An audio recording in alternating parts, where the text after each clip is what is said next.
కామారెడ్డి జిల్లా Zaheerabad parliament election సందర్భంగా జుక్కల్ నియోజకవర్గంలో ఎమ్మెల్యే తోట లక్ష్మీకాంతారావు సమక్షంలో కాంగ్రెస్ పార్టీలోకి భారీగా చేరికలు జరిగాయి.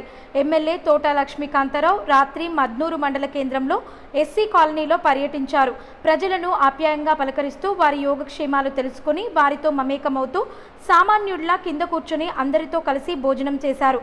తమ కాలనీకి వచ్చిన ఎమ్మెల్యే దగ్గరికి కొందరు వచ్చి వారి సమస్యలు చెప్పుకున్నారు. గత ప్రభుత్వంలో దళితులకు జరిగిన అన్యాయం, దళిత బంధులో జరిగిన మోసం పట్ల ఎమ్మెల్యే విచారం వ్యక్తం చేశారు.